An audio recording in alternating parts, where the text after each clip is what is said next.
Capítulo 1 Novos rumos. Diminuída a azáfama com a chegada do crepúsculo, sucedido pela noite suavemente clareada pelos pingentes estelares, uma psicosfera de paz tomou conta da área em que nos encontrávamos, Oscar e nós outro. Certamente, as atividades prosseguiam no ritmo abençoado das múltiplas realizações de amor e de socorro, de estudos e de desenvolvimento moral em nossa comunidade. Grupos de espíritos operosos partiam em direção ao planeta terrestre, comprometidos com tarefas especiais, enquanto outros retornavam jubilosos após os deveres retamente cumpridos. Os departamentos de educação e de saúde integral permaneciam ativos, enquanto a movimentação na colônia Redenção diminuía, proporcionando aos que aqui se encontravam domiciliados o recolhimento aos lares ou aos educandários especializados, mantendo o clima de harmonia em toda a parte.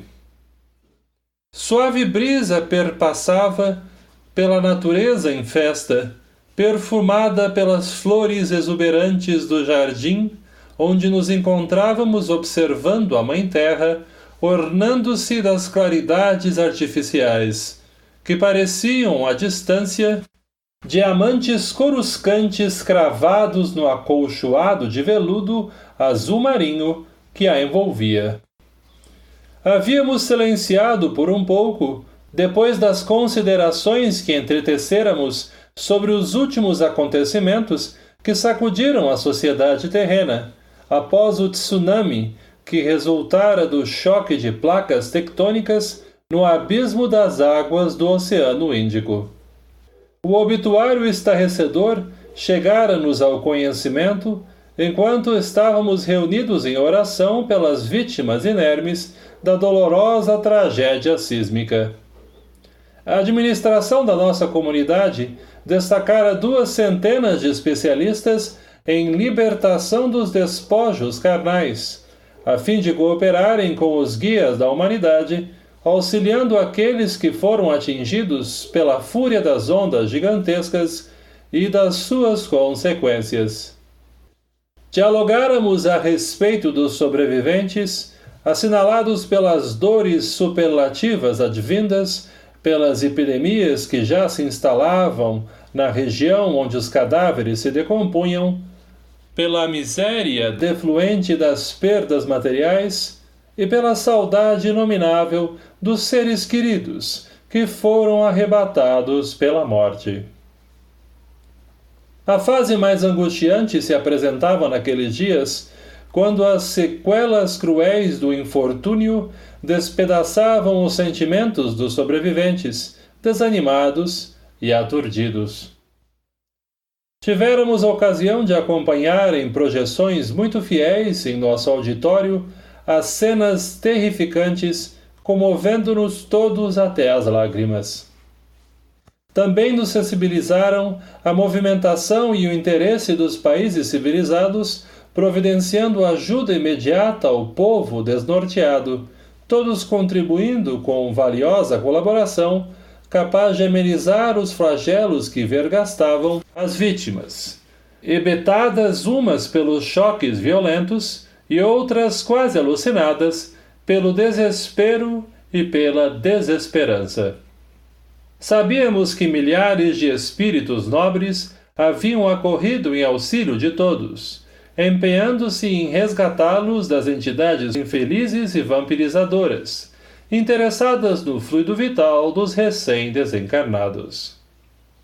Simultaneamente, tomávamos conhecimento das providências que haviam sido estabelecidas para diminuir os transtornos comportamentais que se iam alastrando naqueles que ficaram na roupagem carnal. À distância, o globo terrestre movia-se quase imperceptivelmente no oceano infinito da musicalidade cósmica. Emoções variadas tomaram-nos a ambos, permitindo-nos exteriorizar os sentimentos de amor e de ternura pela querida Gaia, bela, mágica e sofrida, no seu périplo de alguns bilhões de anos, a fim de poder tornar-se o lar feliz de outros tantos bilhões de habitantes que dependiam dos seus recursos para a elevação moral e espiritual. Quanto lhe devíamos? Refletimos. Quantas novas experiências nos seriam necessárias no futuro para torná-la um planeta de regeneração? Ao mesmo tempo, considerava em silêncio. Quantas dores alanceariam os humanos sentimentos, de modo que neles ocorresse a mudança de conduta mental, moral e emocional, tornando as criaturas dignas da libertação das heranças enfermiças do passado, inaugurando no íntimo o reino dos céus? Nesse ínterim, suave musicalidade chegou-nos aos ouvidos, oriunda do santuário próximo onde se ensaiavam as partituras da missa em si menor, de Johann Sebastian Bach, originalmente composta para orquestra, mas ali apresentada em órgão magistralmente dedilhado com o coral infantil de nossa comunidade. Experimentamos a sensação de que, naquele momento, os céus comunicavam-se com a nossa colônia. Realmente, essa ocorrência tinha lugar porque o edifício reservado às celebrações do amor e da fé religiosa encontrava-se iluminado com tonalidades prateadas e azuis suaves. Particularmente chamou-me a atenção o movimento das ondas sonoras, que obedeciam ao ritmo suave e doce do órgão e das vozes infantis. Quase extasiado, ia a falar ao amigo Oscar, quando lhe percebi chorando discretamente. Na perfeita identificação mental que se nos fez espontânea, pude perceber-lhe o pensamento em retrospecto, apresentando-o quando criança habitando os Alpes austríacos, numa capela aldeã de madeira, ouvindo a mesma composição em velho órgão. As memórias cresciam-lhe, modificando o cenário, e pude vê-lo correndo pelos prados verdes numa área assinalada por casario de madeira pintada entre montanhas cobertas pelo gelo eterno e o solo salpicado por miúdas flores, mesclando papoulas e rosas trepadeiras coloridas sobre a grama verdejante. O caleidoscópio evocativo do caro amigo projetou-se-me na tela mental, levando-me à evocação da própria infância, sendo dominado agora pelas paisagens da terra brasileira e baiana em sol e alegria, onde o Senhor da vida me honrou com a recente reencarnação. Toda a magia mística desse amável povo, a sua simplicidade e sofrimento resignado, especialmente dos indígenas e afrodescendentes, suas esperanças e aspirações povoaram-me o espírito, embalado pela melodia sublime. Não saberia dizer o tempo que transcorreu à medida que a noite avançava. Tornando à realidade, meu amigo e nós outro parecíamos haver despertado de um sonho feliz e, quase sem nos darmos conta, estávamos com as mãos unidas, sorrindo e agradecendo a Deus. Oscar demonstrou haver tomado conhecimento da minha percepção psíquica das suas lembranças e, sem delongas, explicou-me. Realmente nasci em uma linda região do Tirol, num vale verde entre as montanhas dos Alpes austríacos. Descendente de judeus, porque não houvesse sinagoga em nossa região, pude participar dos estudos do catecismo católico e frequentar a pequena e bela igreja da aldeia. Meus pais, verdadeiros anjos do Senhor, não criaram qualquer impedimento a que mantivéssemos a fé dos nossos ancestrais e comungássemos com as demais crianças das lições incomparáveis de Jesus. Minha mãe era professora e meu pai, médico, dedicados totalmente ao bem da comunidade humilde. Quando a Áustria foi invadida, em inesquecível noite de horror, nosso lar foi devastado por soldados das tropas de elite, SS, e fomos arrastados e atirados em um camburão que nos levou a Viena. Dali seguindo em um trem superlotado ao campo de concentração, de trabalhos forçados e de extermínio em Auschwitz, atendendo ao programa da solução final que Hitler impôs e foi executado por Himmler e seus asseclas. Desnecessário dizer que, chegando ao campo, e após sermos separados, homens, mulheres, idosos, enfermos e crianças, meus pais foram levados à câmara de gás e, posteriormente, jogados nos fornos crematórios. Fez uma pausa natural, permitindo-me sugerir-lhe que não recordasse da ocorrência perversa. Com voz pausada e triste, ele afirmou-me que o faria como catarse libertadora das fixações profundas. Logo prosseguiu.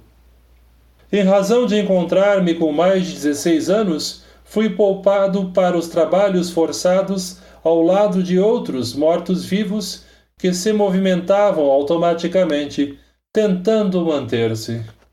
Por 2 anos de horrores, fui transferido para outro campo não menos cruel, Sobibor, na chamada Operação Reinhard, quando então, felizmente, terminou a guerra e fomos libertados. Conduzidos a um campo de refugiados na Áustria, embora a quase destruição de Viena, Deus havia me permitido a honra de sobreviver ao Holocausto e recomeçar a experiência humana valiosa de que então me dei conta. Muito marcado pelas dores físicas e morais, vivenciando noites de pesadelos que pareciam nunca terminar, optei pelo celibato, a fim de não perturbar a alma querida que comigo se consorciasse. Em homenagem aos meus genitores e às vítimas do extermínio, passei a frequentar a sinagoga, sem perder a emoção do amor a Jesus, o que parece paradoxal. Dei prosseguimento aos meus estudos, doutorando-me em medicina pela Universidade de Viena e, dedicando-me, dentro da minha formação moral, à prática missionária dessa doutrina responsável pelo combate às doenças, aos sofrimentos. Aos 50 anos de idade, retornei ao grande lar, vivendo numa comunidade espiritual judaica, onde resido com os meus pais, havendo sido convocado para a atividade que deveremos atender, na condição de irmãos em humanidade. Sorriu com um delicado véu de tristeza na face e distendeu-me a mão, pronunciando com emoção a palavra hebraica Shalom, paz. De imediato, agora sorrindo, exclamou: Novos rumos! Rumos novos, redargui, eufórico. Deveríamos retornar à Terra-mãe amada em atividades especiais, conforme programação elaborada pelos benfeitores da nossa comunidade. Sensibilizados e agradecidos ao Senhor pelas reflexões e emoções experimentadas, despedimo-nos rumando na direção dos nossos aposentos. Novos rumos. Segui ao lar reflexionando em torno da gravidade a respeito das ações a desenvolver, logo concluindo que o Senhor nos daria seu apoio e sua inspiração para as atividades que seriam realizadas em seu nome.